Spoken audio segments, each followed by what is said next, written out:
இங்க ஹீரோ வீட்டுக்கு எதிர் வீட்டுல சிங்கிள் மதரா ஒருத்தவங்க அவங்க பொண்ணை வளர்த்துருப்பாங்க. அவங்க பொண்ணு படிச்சுட்டு இப்போ ரொம்ப வருஷம் கழிச்சு இப்போ ஊருக்கு வந்திருக்கா. அந்த பொண்ணை பார்த்ததுமே எல்லாரும் சைட் அடிக்க ஆரம்பிச்சு பின்னாடியே சுத்த ஆரம்பிக்கிறாங்க. ஆனா அவங்க அம்மா சிங்கிள் மதரா வளர்க்கறதுனாலே ஆம்பளை பார்த்தாலே ஆவாம இருக்கும். ஸோ இவங்க எல்லாருமே அடிக்க ஆரம்பிச்சிடறாங்க. ஆனா ஒரு நாள் ஹீரோட ஃப்ரெண்ட் அந்த பொண்ணோட அம்மா இல்லாத நேரமா பார்த்து அவனோட பைக் எடுத்துட்டு போய் சுத்திட்டு இருக்கா. அப்பன்னு பார்த்தா அவங்க அம்மா வந்து அவனை அடிச்சிடறாங்க. ஸோ இவன ஃப்ரெண்ட்ஸ்லாம் சேர்ந்து கலாச்சிட்டு இருக்காங்க. அப்பதான் இவன் கோவப்பட்டு ஃப்ரெண்ட்ஸுங்களையும் அடிக்க ஆரம்பிச்சிடறான். அதை பார்த்த ஹீரோ ஃப்ரெண்ட்ஸுங்களாம் இப்படிதான் ஜாலியா இருப்பாங்க, அதனால நீ கோவலாம் படக்கூடாதுன்னு சொல்லிட்டு திட்டி விட்டுறான். ஆனா இவன் உங்க மூஞ்சுகளுக்கெல்லாம் ஒரு பொண்ணு கூட மடிய மாட்டா. சோ அதனால தான் இப்படி கிண்டல் பண்ணிட்டு இருக்கீங்கன்னு சொல்லிட்டு திட்டி விட்டுறான். அண்ட் தில்லி இருந்தா ஒரே ஒரு பொண்ணையாச்சு லவ் பண்ணி காமிங்கன்னு சொல்லிட்டு ஹீரோ கிட்ட சொல்றான். சோ ஹீரோவுமே நீ என்ன சொல்றதுன்னா அந்த பொண்ணை கரெக்ட் பண்ணி காமிங்கன்னு சொல்லி சேலஞ்ச் விட்டுட்டு போறான். அண்ட் நெக்ஸ்ட் டே அந்த பொண்ணு பார்க்க ஆரம்பிக்கிறான். ஆனா அந்த பொண்ணு இவனை மதிக்க கூட மாட்டான். சோ ஃப்ரெண்டு கிட்ட ஐடியா கொடுத்து கோயில்ல அந்த பொண்ணு சாமி கும்பிடும் போது என்னோட பேரை சொல்லி கூப்பிடு. சோ அந்த பொண்ணுமே கூப்பிடுவான்னு சொல்லிட்டு ஐடியா கொடுக்குறான். பட் அவங்க அம்மா வந்துடுறாங்க. அதை பார்த்ததுமே பயந்து அங்க வந்து கிளம்புறான். அப்பன்னு பார்த்து ஹீரோட அம்மா கூப்பிடுறாங்க. சோ அந்த பேரை கேட்டதுமே இந்த பொண்ணே வந்து ஃபர்ஸ்ட் டைம் பேசுறா. அதை கேட்டதுமே ரொம்ப சந்தோஷமாயிடுறான். அண்ட் அவங்க அம்மா கிட்டே அந்த பொண்ணு லவ் பண்ற விஷயத்த சொல்றா. அதை கேட்டதுமே அவங்க அம்மா தான் கோவக்காரங்க. அந்த பொண்ணு ரொம்ப நல்ல பொண்ணு தான், நீ லவ் பண்ணலாம்னு சொல்லிட்டு ஓகே சொல்லிடுறாங்க. தென் இவன் அந்த பொண்ணு இவனையும் வரைஞ்சிட்டு போய் அந்த டிராயிங் எடுத்துட்டு போய் கொடுக்குறான். ஆனா அந்த பொண்ணு எங்க அம்மா திட்டுவாங்கன்னு சொல்லிட்டு வாங்காம போயிடுறா. இது அவங்க அம்மா கிட்ட சொல்றான். ஆனா அவங்க அம்மா இப்பதானே அந்த பொண்ணு கிட்ட பேசியிருக்க, போக போக எல்லாமே சரியாயிடும்னு சொல்லிட்டு கவலைப்படாதுன்னு சொல்லி விடுறாங்க.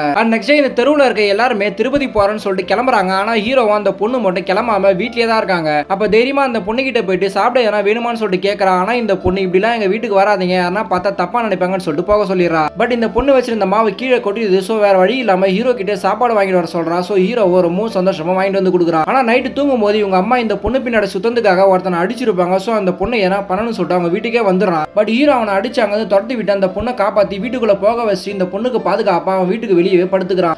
நெக்ஸ்ட் டே ஊருக்கு போன எல்லாருமே வந்துடுறாங்க. அப்பதான் இந்த பொண்ணு வெளியே வந்து பாக்குறா. பார்த்தா ஹீரோ வெளியே தான் படுத்துட்டு இருக்கா. அதை பார்த்ததுமே ஹீரோ மேல ஒரு இம்ப்ரெஷன் வருது. பட் கொஞ்ச நேரத்திலே ஹீரோ நைட் அடிச்சவன் ஆளெல்லாம் கூட்டிட்டு வந்து சண்டை போட ஆரம்பிச்சிடான். அப்பதான் ஹீரோ அவங்க எல்லாரையும் அடிச்சு போட்டு இந்த பொண்ணு பார்த்துட்டு இருப்பான். இது எல்லாமே உனக்காக தான் பண்றேன், உனக்கு புரியாதேன்னு சொல்லிட்டு நான் உன்னை லவ் பண்றேன்ற விஷயத்தை எல்லாரும் முன்னாடியே சொல்லிடுறான். இதை கேட்ட அவங்க அம்மா கோவப்பட்டு ஹீரோவை செருப்பால அடிச்சிடறாங்க. அது கோவப்பட்டு அவங்க அப்பா வந்து பேசுறாரு. ஆனா அவங்க அப்பையும் அடிக்க கை ஓங்கிறாங்க. இதெல்லாம் அவங்களுக்கு எல்லாமே அசிங்கமாயிடுது. அண்ட் அடுத்த நாளே என்னோட அப்பா கம்பெனியில வேலை செய்யற ஒருத்தர் ஃப்ரெண்டு அவங்க பொண்ணு கூட்டிட்டு உங்க வீட்டுக்கு வராரு. எங்க பொண்ணுக்கு கல்யாணம் பண்ணி வைக்க முடிவு பண்ணிருக்கோம். சோ உங்க பையனை எங்களுக்கு ரொம்பவும் பிடிச்சிருக்கு, பையனை தர முடியுமான்னு கேட்கறாங்க. அதை இந்த பொண்ணு வெளியே இருந்து பாத்துருப்பா. அவங்க அம்மா வெளியே போனதுமே உங்க வீட்டுக்குள்ள வந்து தயிர் வாங்குற மாதிரி சக்கரை வாங்குற மாதிரி அடிக்கடி வந்து கேட்டுட்டு போறா. இவனை யோசிச்சு சொல்றேன்னு சொல்லிட்டு அவனை அனுப்பி விடுறாங்க. தென் ஹீரோ வெளியே போகும்போது இந்த பொண்ணு ஹீரோ கிட்ட தனியா பேசன்னு சொல்லிட்டு ஒரு டேம் கிட்ட வர சொல்றா. பார்த்தா இந்த பொண்ணு வந்ததுமே நான் உன்னை ரொம்ப கஷ்டப்படுத்துறேன், நானும் உள்ள லவ் பண்றேன்னு சொல்றா. சோ இவங்க ரெண்டு பேருமே லவ் பண்ண ஆரம்பிக்கிறாங்க.